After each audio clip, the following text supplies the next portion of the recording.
This is Dr. Chris's Radio Horror program on the 12th anniversary of Radio Horror. And tonight, as part of the 12th anniversary of the show, which we launched back in October of 2007, we have the director of an upcoming documentary about Jason Goes to Hell, The Final Friday, the most bizarro entry in the Friday the 13th saga ever made. The director on the show with us is Edwin Samuelson, who is spearheading this really interesting look at one of the most offbeat, unusual films, period. Not just in a Friday the 13th movie. Thank you for coming on the show with us, Edwin. Well, thank you for having me. Appreciate it. We're actually also going to be having one of your co-conspirators of your documentary on next week, Peter Bracke. Oh, I love Peter. Peter is the man. All Friday the 13th. He knows it all. Oh, yeah, definitely. Wrote that book when I was 25 years old. I was at Newbury Comics, and I was like, what is that? Oh, I don't want to buy food this week. Slap down $50 for this thing. Well, forgive me for using that old term, but when they say someone wrote the book on something, he generally did write the book on the subject. Right. And just so you know, we are broadcasting this live. So, sorry, we're recording this, but we are going to broadcast it live. So, hell is pretty much the extent of the bad words we can get away with. No problem. If it's in the Bible, it's totally okay. That's what I say. And I usually read words like frack. If you ever saw Battlestar Galactica, they use that word. Yeah, that's always a great word we use. So, but Jason Goes to Hell. Wow, what a crazy movie. What was the first time you saw this movie? Well, believe it or not, I saw Jason Goes to double hockey sticks. Bad joke. That's an 11-year-old joke we all used. I had to. And plus, it's very appropriate for double hockey sticks being Friday the 13th. Waka waka. But yeah, I saw the film opening day on August 13th, 1993, at a small mall theater in Memphis, Tennessee, because I was visiting some friends. And I saw the first showing of the day. And I was a very highly, anticipated film. And I saw the film, and I was bewildered by it. I got to be honest with you, because it was a lot different than what I expected. And but I have to say this, it was an interesting film, and I've never seen an audience reaction like I did at the end of that film. The end of that film, the entire theater went bananas. And of course, everyone knows what I'm talking about. Mm-hmm. The Freddy glove. Right. Everybody was crazy. And that was something to experience. But go ahead, I'm sorry. I saw this movie when I was 14 years old at summer camp. And at summer camp, they didn't give a crap about what movies they rented. They rented like The Howling and Cobra. And I remember one night they made the big announcement, we're going to watch the new Friday the 13th movie. We're all like, woo, Jason Goes to Hell. And we were like, yeah. I was like, oh my God, finally. Because my parents would never let me. I was 14 years old. Saw that movie. Man, I saw things that movie that I'd never seen before. We had like a big like theater, you know what I mean? So we saw it like on the big screen and everything. And it was a 35 millimeter print of the film as well. And yeah, it was also the first Friday the 13th movie I had ever seen in theater of any kind. Mm-hmm. And then the first Friday the 13th movie I actually saw in a theater, like normal when it came out, was Jason X. But Jason Goes to Hell has quite a special love for me because of it being the first time I'd ever seen a Friday the 13th movie in a theater. And then years later, I'd meet Kane Hodder. And by weird coincidence, I was at the Boston Comic Con 2013.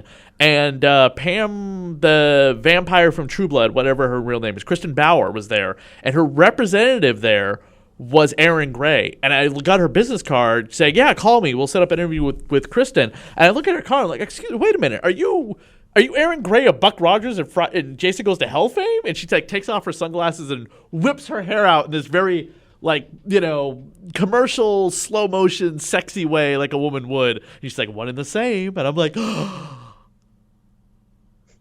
It's funny when you have experiences like that. In fact, we were just talking when you just called me when we were just before we went live. I'm at a convention. Well, not really a convention. I'm at a film festival here in Tarrytown, New York, aka Sleepy Hollow. And who am I literally walking by as I get the call to talk to you is Harry Manfredini. So talk about a weird state of events. Excellent. And he just returned to the franchise as well for the video game. Yes, he did, and he's still here now. In fact, I believe they're showing one of the Friday the 13th films, not Jason Goes to Hell, but but we're talking about Jason Goes to Hell and movies that make you know an impact on you, and that's one reason why I'm involved with this thing. Is that it's interesting. Is Jason Goes to Hell, as you mentioned, is very much a unusual film, and it's very controversial in the series because it takes a completely different approach from what most people had seen before. A lot of Friday the 13th fans don't like Jason Goes to Hell because of that. However, a lot of fans, people who are non-fans of the series, love the film because of that. And that's what we're talking about it all these years later is because of that. I guess it's just the conflict. I can look at it in both ways. I can be a catch-22 about it because I can be damned for being a fan of it because it was the first one I ever saw in a theater of any kind on a big screen. At 14, there's things in that movie I should not have been watching. Same to be said a year later when I saw Showgirls when I was 15. But that's a whole other story. Oh, we've all had experiences like that. I mean, you were talking, you made me have a flashback to my childhood. When I was a kid in summer camp, a movie that they showed me in summer camp and scared the living bejesus out of us. And in fact, I remember they had these big screen TVs which had the 3 bulbs on it. I don't know if you guys remember those, but it was these 3 like light bulbs, and it would project these, images, and it was a huge screen. It was a pretty big deal back then. And they showed Jaws. And I was like 6 or 7, and you could imagine I was terrified. I was so scared I didn't want to go to the toilet. That's how scared I was. And the next day, I was like, oh God, thank God I got through that. And guess what they show us the next day? Jaws 2. Oh my God! Just when you thought it was safe to go back to the toilet. Yeah, exactly. And of course, that scarred me for life. And that's one of the reasons I probably got into horror and why I love these films. And what I love to talk about about these films is with the fans is people that see these films at a certain age. It's a certain zeitgeist. It's like you see a film, it's the era in which you see it, it's the age that you are, and it's the mentality that you have, and that's how a movie affects you. And Jason Goes to Hell, I've seen a lot of people really say the same thing that you've said, like, wow, I saw this at the right age and it got me into the series. I'd gotten into the series prior to this, but this was like one of those movies that I saw coming out. You saw the commercial on TV, you saw maybe a Crack magazine, parody of it on the newsstands, and you were just like, they're killing Jason? Whoa! Like I think I was aware of part 4. I can't remember, my brain memories, blah blah blah. I don't remember if I was aware of part 4's the final chapter yet or not, but I know they'd killed Freddy the year before, right? Yes, 2 years before, 91, I believe. Okay, so they'd killed Freddy, and now they were killing off Jason, and I was like, Mom, we gotta go see this. She's like, no! And I was like, damn it. So you got like all these people coming into the documentary. Who have you not been able to snag yet that's still like eluding you, or that obviously has not passed away, because that doesn't really count? Well, nobody yet. I mean, we seem to have gotten just about everybody. I don't want to make any announcements yet because we're still in the process of doing it. But basically, as you can see online on our Indiegogo campaign, I mean, we got just about nearly everybody, all the main players. And what's interesting is a lot of these low budget films, a lot of the people go through. It's not easy making a movie. A lot of people get into fights. It's a bad experience. Yeah. But everyone really seemed to get along well with Adam and had a really good time. And a lot of people have been really eager to participate. Even though they've gone on to do other things and become very much popular people, like Stephen Williams. Is now. He was just in it. He's on television. I mean, the guy is constantly working, but he was like, yeah, absolutely, I'll do an interview. Yeah, that's awesome. And you got like the baby and stuff, which is, like really obscure. Yeah, I mean, we want to leave no stone unturned. And what I don't want this to be a typical making of documentary. I want it to really explore many different things about the film. It's going to explore, what the Friday the 13th series. Don't forget, when Jason Goes to Hell came out, it was 4 years, to the 4 years after the previous entry, which was Jason Takes Manhattan. Right. And that film was released by Paramount.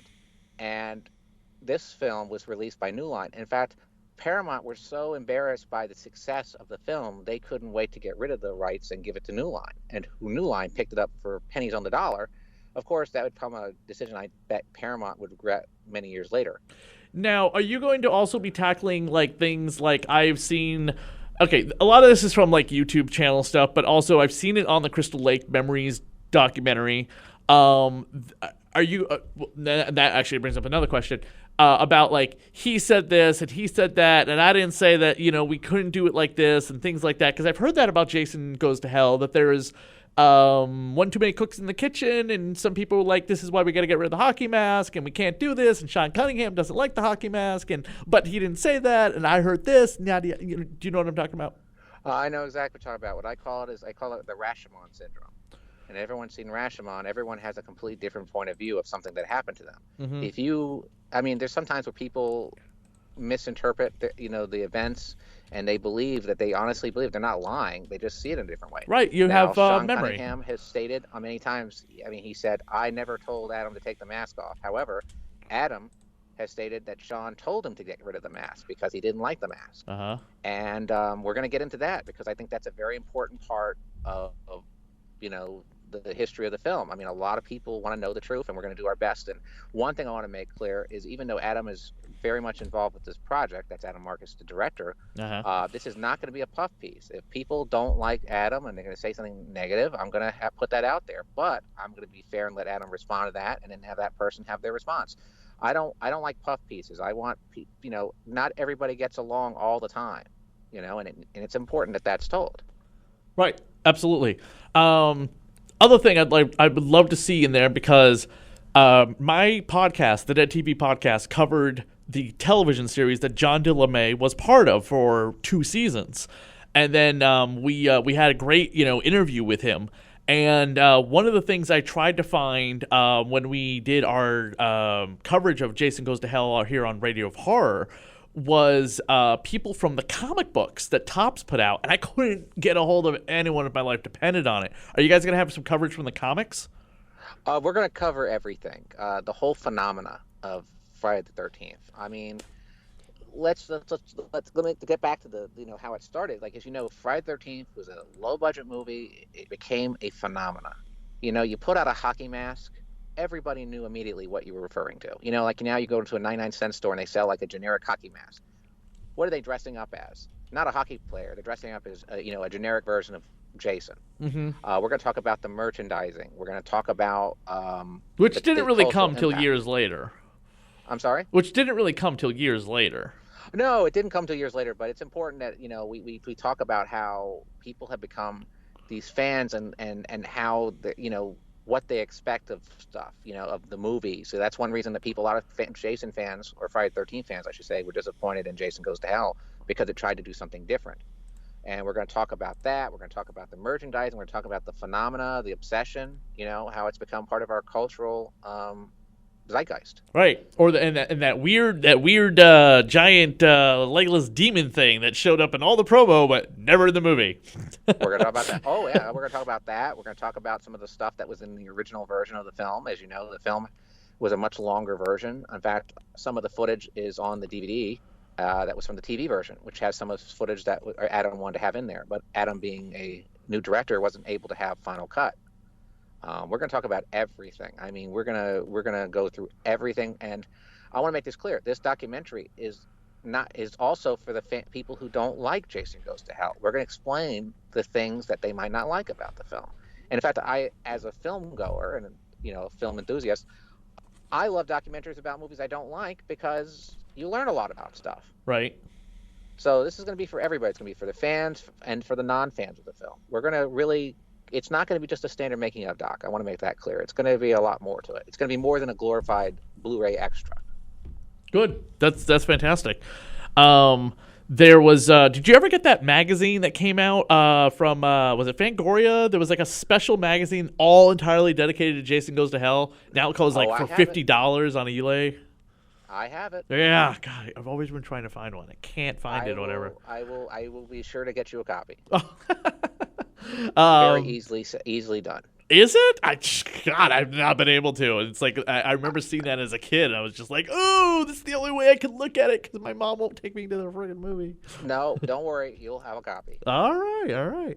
And then like Cracked and Mad. Didn't they do parodies of it?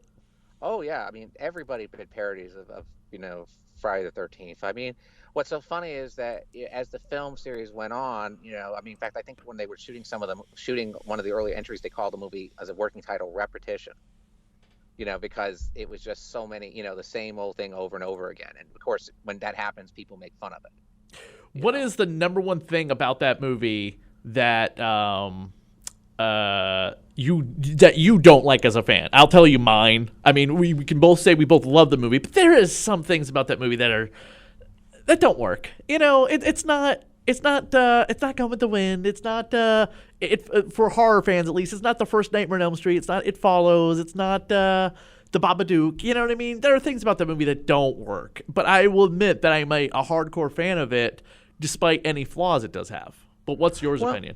well, my flaw was when I saw it, and I began to appreciate it years later. I mean, it didn't bother me as much, but as I was a young kid and I was a diehard Friday the 13th fan, and I saw all the movies. I didn't. This was believe it or not, my first one I saw in the theater too. Oh, okay. I saw the night. I was lucky to see the Nightmare on Elm Street from 3 all the way, 3 on all in the theater. But Friday the 13th, just for some reason, I was not able to make it because it would, they didn't stay in the theater as long as, they should have. Right. But Friday 13th, at the time, I'm sorry, where Jason Goes to Hell, I saw opening day, and I was really expecting, the standard, Jason goes and kills people and all that stuff. And then when I saw the body swapping, it was very hard for me to accept another actor as Jason.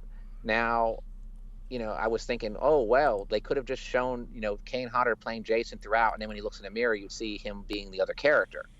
You know, but instead it's the other way around. So when you see the person that Jason possesses, he looks in the mirror and it's Jason. It was very hard for me to accept another person in the role of Jason. I never, and that to me was what a lot of fans were disappointed in, is that, when you take the hockey mask off, and I'm not saying to show Jason's true face, but take it off, just another, he becomes just another killer. Right. And that's the thing. In that movie, that's one of the first movies in the string of films that had been doing it. I mean, since like 2, 3, 4. Yeah, actually, they all show his face. That movie, there is no point the mask gets knocked off because it's so ingrained in the face because of the rot and everything. I honestly don't ever remember seeing even still photos of what he looks like under the mask until the video game came out in 17. Yeah, in fact, I don't believe Adam he never wanted to show the face because he thought what was the point, and he has his own reasons for it. I have other reasons for that, but I've only seen photos, behind the scenes footage of Kane in the makeup chair, and when you see him without the mask, you see a hole in the latex, and it's just his face sticking out of it, and then they put the mask over it. So there was never any intention from Adam to show him out of the mask. And a lot of people, that became like the cliched moment. It's like, oh, when are they going to show how ugly and disgusting Jason is? In every movie they'd have some kind of crazy reveal. I remember in part 4, Corey Feldman hits him with the machete and his mask goes flying off. Or, and 6, when he's in the grave and he puts his, you see him without the mask, and he gets out of the grave. And then 7, when the mask shatters because of the nails, it was always that moment you couldn't wait to see him unmasked. But you saw that in every movie, so I think Adam wanted to do something different. At least that's my interpretation of it. I don't want to speak for Adam on that. Is that a good answer? Yeah, no, that's that's totally fine. What was the first, not counting a magazine or a poster, DVD or VHS? What was the first piece, or a soundtrack? What was the first piece of Jason Goes to Hell merchandise? I don't know. I can't really remember. I can tell you this, though. I can tell you how I first became acquainted with Friday the 13th, which was kind of interesting story. Okay, but because I was about to say, I think the first piece of merchandise that I can remember was, unless it's like a stupid little ball or something, the McFarlane figure. All right, I'll tell you what my first exposure was, and it was something that is infamous for being crappy. I almost said the S word, but I didn't say it. You can say shatty. Shatty's fine. I'll say that. I got the Friday the 13th Nintendo game. Ugh. And I remember absolutely that this is the worst game I've ever played in my life. It is because I pretty remember bad. playing it, and I'm like, I want to be Jason. I want to kill these kids. I don't want to get away from them. And it was just a lame game. It reminded me. It was basically the Nintendo NES version of E.T.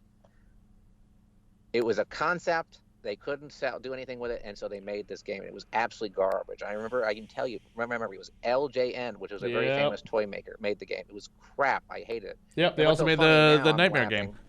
Yeah, and I'm laughing because now Nika, I believe, or NECA, made a NECA. figure from the video game. I'm just like, this is something that most people don't even want to remember.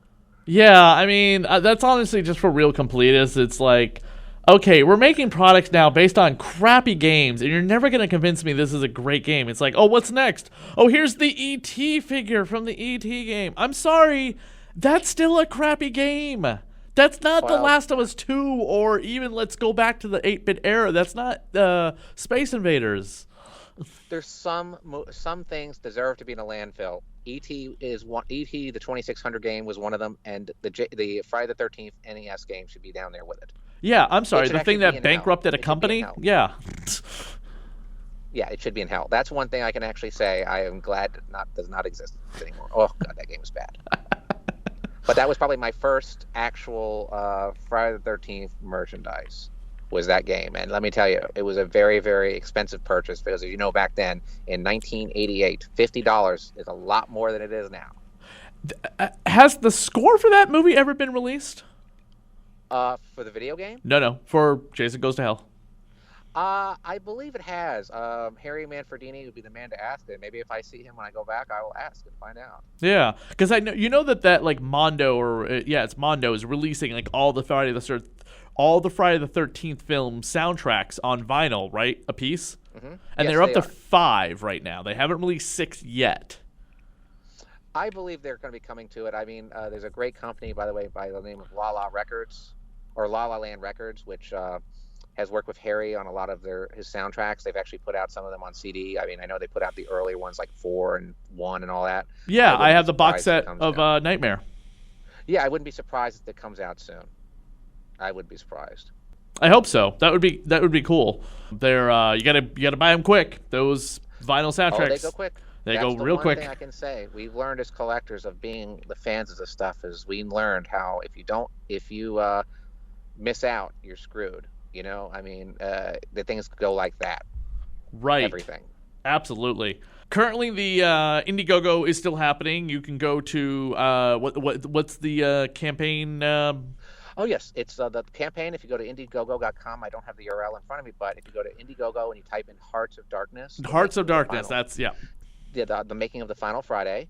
There'll be a campaign. We have a lot of perks there. We're trying to raise $50,000 to finish the film. The big question I asked, if you knew about this, why was the mask chrome when he never has a chrome mask at any point in the movie? Why not? It looks cool. But is that it? Is that the reason? Because it's cool? Because they wanted to. I mean, my theory is it was all a marketing decision. You know, with New Line wanting to like show his rebirth and show it was more than just a Friday the 13th film, because they wanted to, make a mark, and it did. It's a very recognizable mask. I mean, when you see it, you go, "Wow, this is really striking image." And what's so funny is that even though you don't see it in this film, you kind of see it in the sequel, which is Jason X. The idea of the silver mask. When you see Uber Jason and all that. Right, definitely. God, that just always like weirded me out. And then it goes the snake demon thing. That's the Jason demon, right? That's yes. Okay. That's they ever great K&B effect? Will the documentary like give us also maybe some unanswered questions about the movie that are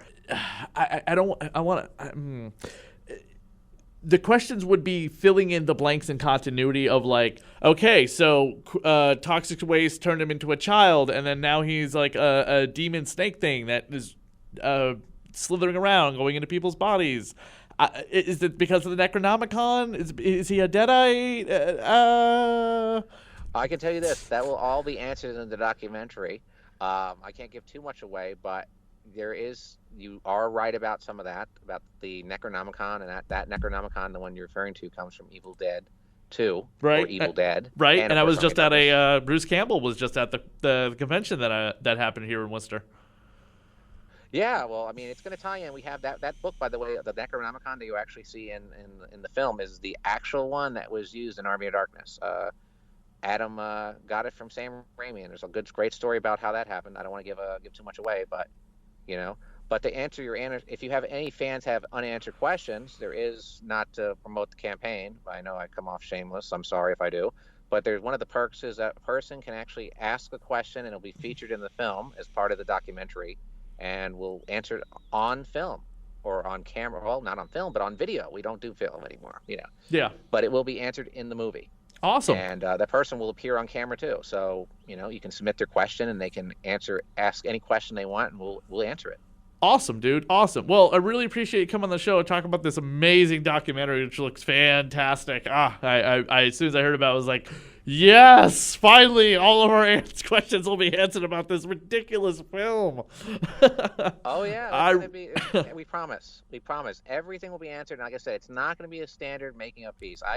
I work in I do a lot of Blu-ray extras. I've done a lot of stuff. I worked on the Omen set. I worked on the upcoming Fly set. I worked on Phantom of Paradise. Cool. I've done a lot of Blu-ray extras, and I know, it's not going to be one of those pieces that you just see as an extra. It's going to be a feature-length film. However, the disc, the Blu-ray, which is another one of the perks we're going to put on Blu-ray, is going to be loaded with tons of extras, which, of course, I got, as being a DVD producer or a Blu-ray supplement producer, is going to have tons of extras, and it's going to have so much material. It's going to answer every question that anyone could possibly have, and I just hope that people will enjoy it.